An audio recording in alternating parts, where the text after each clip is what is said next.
Natural gas is also used as starting material use होता है for the manufacturing of number of chemicals.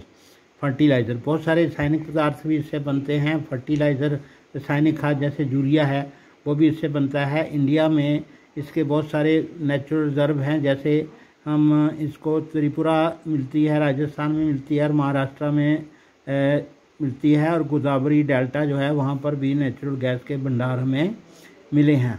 तो यहाँ पर जो पूछ रहा है कि ये चीज़ें जो कोल, पेट्रोलियम गैस और ये वाले जो है नेचुरल गैस, ये लेबॉर्ट्री में तैयार किए जा सकते हैं? नहीं।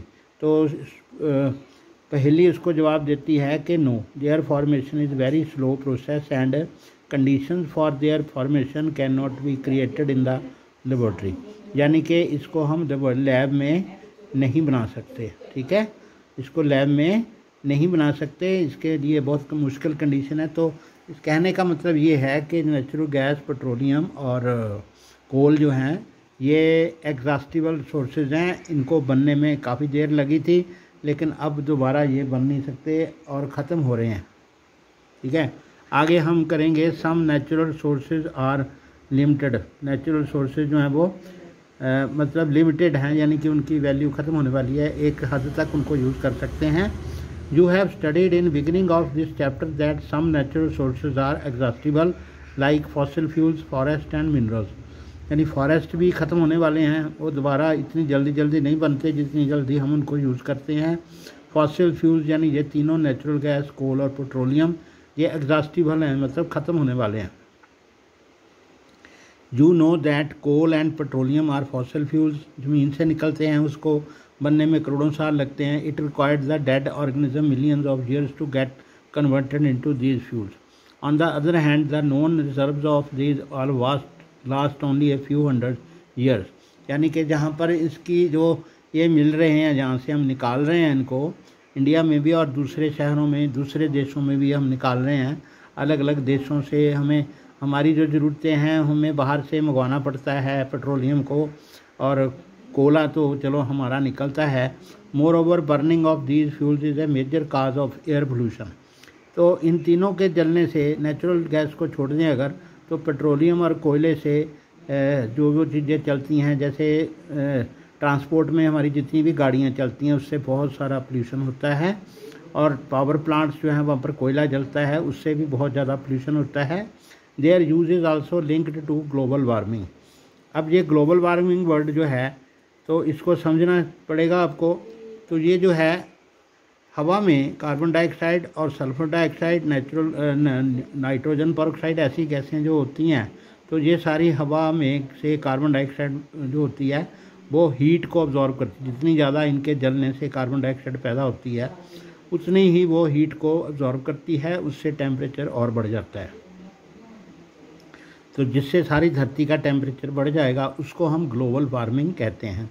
It is therefore necessary that we use these fuels only when absolutely necessary. जब हमारा बिल्कुल काम ना चले तब हमें ये वाले फ्यूल जो हैं वो यूज़ करने चाहिए। This will result in better environment, smaller risk of global warming and their availability for a longer period of time. तो आपको पता होगा जब लॉकडाउन हुआ था तो तब व्हीकल चलनी बंद हो गई, रेलगाड़ियाँ चलनी बंद हो गई, एरोप्लेन चलने बंद हो गए, तो पोल्यूशन कम हो गया और जलंधर से हिमाचल के जो धौलाधार के पहाड़ हैं वो दिखने लग गए। क्योंकि अभी जो है इससे इतना ज़्यादा पोल्यूशन होता है कि हमें धुंध पड़ती है, तो धुंध के साथ में ये पोल्यूशन जो होता है तो स्मॉग पड़ती है, वो उससे दिखना बंद हो जाता है। In India the petroleum conservation research association है, PCRA, तो वो हमें एडवाइस करती है कि पीपल जो हैं, लोग हैं, वो पेट्रोल डीजल से मतलब ड्राइविंग कम करें। तो इसलिए ये वाले पॉइंट हैं 4 जिनसे हम इनको कंजर्व कर सकते हैं। Drive eight a constant and moderate speed as far as possible, यानी कि कांस्टेंट एक जैसी स्पीड पे चलें, उसको ज़्यादा ना बढ़ाएं, तो मॉडरेट स्पीड से चलें, कम ना ज़्यादा, बीच वाली speed. Switch off the engine at traffic lights और at place where you have to wait, यानी कि यहाँ पर आपको भीड़ है, रश है, ट्रैफिक है, या फाटक है, रेलवे फाटक है, रेलवे क्रॉसिंग है, वहाँ पर गाड़ियों को आप स्विच ऑफ कर दें, इंजन को स्विच ऑफ कर दें, तो उससे भी होता है। Ensure correct tyre pressure, tyre का प्रेशर बिल्कुल ठीक रखें, ताकि अगर टायर का प्रेशर कम होगा गाड़ी का जोर ज़्यादा लगेगा, डीजल पेट्रोल की कंजम्पशन बढ़ जाएगी। तो ensure regular maintenance of the vehicle को मेंटेनेंस करें, इंजन का ऑयल वगैरह चेक करते रहें।